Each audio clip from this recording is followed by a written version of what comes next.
I thought the city would make me feel safe again.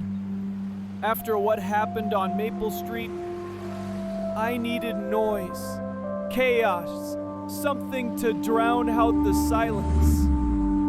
Apartment 3B was small, old, nothing fancy, but it was mine. And it was alive. Sirens, traffic, neighbors shouting through the walls. Noise, blessed, beautiful noise. I thought I'd escaped the paranoia. And then I met Mrs. Davies. Sweet little old woman from next door, 3A, showed up with cookies on my first day. Smile warm enough to melt steel. "Welcome to the building, dear," she said. Southern drawl, flower print apron, the whole thing. Honestly, I liked her. She was comforting, human. After everything I'd been through, I wanted to believe she was real. And for a while, she was. She gave directions, shared story, offered help. She even knew how to navigate the subway better than Google Maps. I started letting my guard down. Stupid. It started with small things, weird glances, overly personal questions. Then one night, I found something under my welcome mat.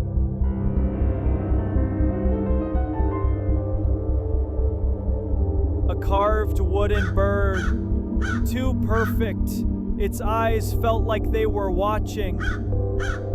I laughed it off, told myself it was a joke, but I stopped laughing when I realized it was staring at my door. After that, the shadows in my apartment seemed deeper. The floor creaked at the wrong times. I started hearing soft tapping outside, like fingernails on the wall. I couldn't sleep. One night, I caught Mrs. Davies in the hallway, late. She froze when she saw me, like I wasn't supposed to see her. She smiled, but it didn't feel warm anymore. It felt performative, like someone playing a role they were tired of. After that, it got worse. My spice rack rearranged. No forced entry, just wrong. Like someone had been inside and didn't care if I noticed. Then I found a raven's feather tucked inside my cookbook. No note, no reason, just black and soft and waiting. I started to wonder if I was losing it again. But then I remembered Maple Street, and I knew what it felt like to be watched. So I started watching back. I noticed things. The lavender scent near the elevator, always there when she just passed. The flickering hallway light that buzzed every time I stepped out. She started showing up more often, at my door, behind me, in my dreams. Her stories got strange, too specific. She'd repeat back things I'd told her in passing, except twisted, like she was rewriting my life in real time. And the smile, it never reached her eyes anymore. One morning, I saw something in her apartment through a crack in the door. A brooch, shiny, familiar. Mrs. Gable, one floor up, had mentioned losing that exact brooch last week. She said she'd misplaced it, shrugged it off. But there it was, sitting on a scarf, like a trophy, and then it clicked.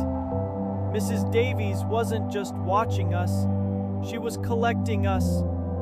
I started documenting everything, times, items, movements. I found scratches on doors that matched other places where things had gone missing, photos, clippings, notes. And then I found a photo in the basement, black and white, younger woman, same smile.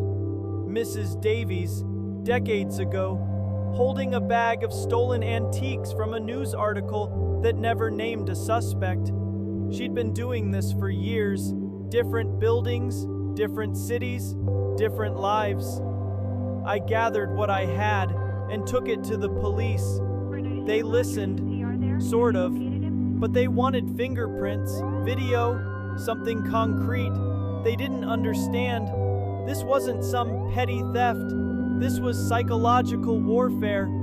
Slow, methodical, terrifying, and it wasn't just about stealing things.